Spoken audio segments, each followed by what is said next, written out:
Então, o que nós fizemos? Nós começamos a pesquisar maneiras de tentar mostrar que essa doença existe. E essa doença não é um luxo do Brasil, é uma doença mundial.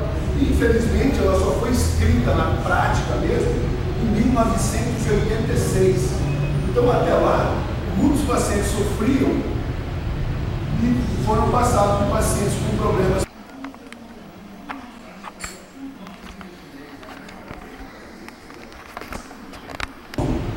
Por exemplo, de uma paciente minha de Brasília, ela era gerente do Banco Central e ela sofria muito. E ela chegou e ela estava tendo problema no banco. E ela falou assim: eu preciso de uma prova da minha doença. Porque o banco está chegando com frescura, papapá. Bom, na época nós não tínhamos esse Ribeirão Preto ainda, eu andei em São Paulo fazer um exame chamado polissonografia. O que é isso? Você dorme numa clínica, cheio de fios de elétron na cabeça, e você passa a noite lá. Nessa noite que ela foi dormir, ela dormiu 7 horas. Nessas 7 horas, ela teve 380 despertares. Ela não se lembrava de nenhum. Então, a primeira alteração que a gente mostra é que a pessoa que tem essa doença, ela não tem sono profundo.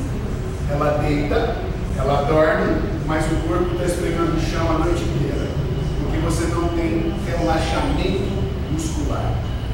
Então, durante o sono, nós temos o sono quando a gente deita a cabecinha no travesseiro, tem aquele sono primeiro chamado alfa, você está escutando a televisão, está escutando o carro, passa na rua, mas você já foi embora. É o sono superficial. Aí de repente você, é um sono profundo, pode cair um mundo que você não está nem aí. Esse sono profundo ele dura em média 4 horas mais ou menos. Depois desse sono profundo, ele vai sendo intercalado com outro sono, que é o sono que nós chamamos REM. REM é o movimento dos olhos rápidos. Vocês estão dormindo e não vê, mas seu olho fica assim. Essa hora que vocês estão sonhando, o sonho ele começa pequenininho, depois que passa aquele sono profundo, começa a sonhar um pouquinho, aí é sono profundo. Aí sonha um pouquinho maior, sono profundo. Sono vai sonhando um pouquinho mais, até chegar na hora de despertar. Então, geralmente, vocês acordam assim que acabaram de ter um sonho, na maioria das vezes. Isso é o normal. Esses pacientes não têm sono profundo. Eles têm sono superficial a noite inteira, como se sonhassem, entre aspas, não que eles sonham a noite inteira, mas como se a noite inteira. Ou seja, o sono profundo é aquele que descansa, é aquele que relaxa. O paciente não tem isso. Então, pela primeira vez, nós tivemos uma prova que pacientes que têm essa síndrome dolorosa, eles têm essa dificuldade no sono. Primeiro ponto. Segundo ponto. Geralmente, quando a pessoa vai desencadear a doença, quando ela começa, a gente tem a felicidade de pegar o caso no começo, a gente descobre que esse paciente ou sofreu um acidente de carro, ou esse paciente levou uma bronca no trabalho, ou esse paciente teve uma pneumonia, ou esse paciente teve uma fratura, ou ele foi atropelado. Geralmente, há um fator de estresse físico ou psíquico que desencadeia a doença. E daí, mais uma vez que antigamente, ela separou do marido, por isso que ela está assim. Não é que ela está assim porque se aprovou, aquilo foi o pontapé que precisava para a doença começar. Então, um agente desencadeante. Muito bem. Tentando ainda ver se essa doença existe ou não existe, a gente continuou mais ainda. E aí nós percebemos que tem uma coisa. Nós temos um rim, em cima do rim tem uma glândula chamada suprarrenal. Essa glândula produz cortisona, entre outras coisas. Esses pacientes têm um nível de cortisona baixo em relação às pessoas normais.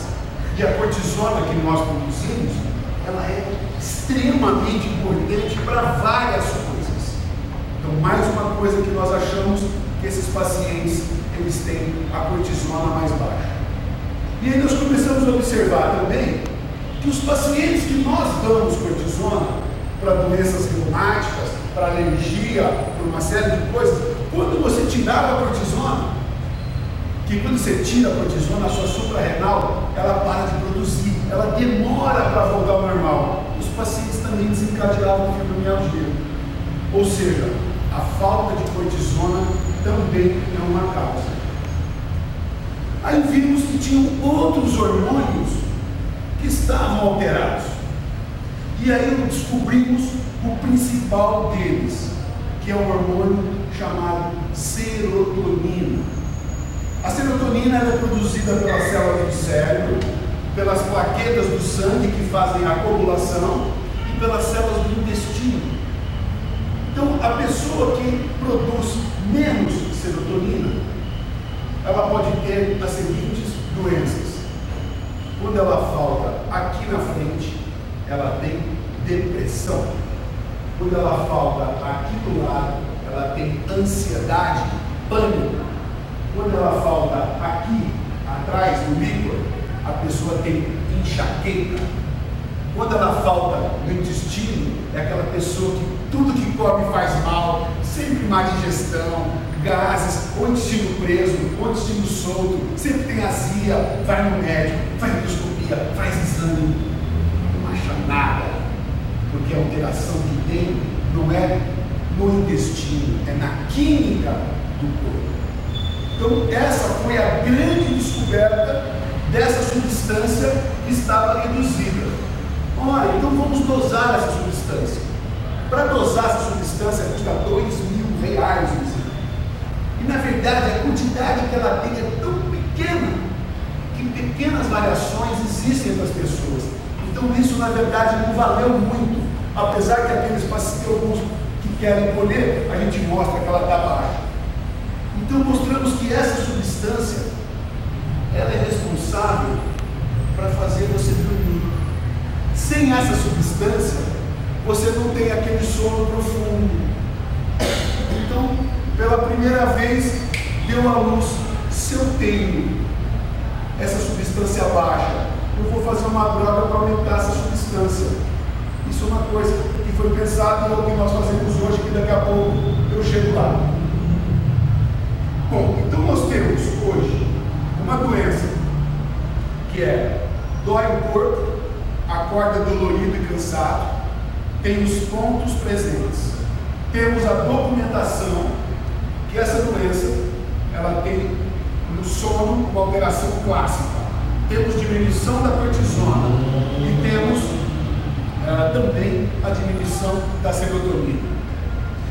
Com tudo isso, agora a pessoa que diz não acreditar em fibromialgia é uma pessoa ignorante. E há muitos médicos que ainda você vai e falam bobagens ao paciente. Você é uma mulher mal amada, você é infeliz, você é isso, você é aquilo. E a pessoa sai do consultório 10 vezes pior do que entrou. Então, todas essas coisas que eu estou colocando, primeiro, é para mostrar para vocês que isso é uma doença. Infelizmente, a gente quando pega um raio-x e vê uma pneumonia, vê uma fratura, vê um tumor, todo mundo acredita. Agora, quando a gente faz exames e esses exames não mostram nada, será que realmente eu tenho alguma doença? Então, essas coisas que eu acabei de dizer são apenas para falar para vocês que essa doença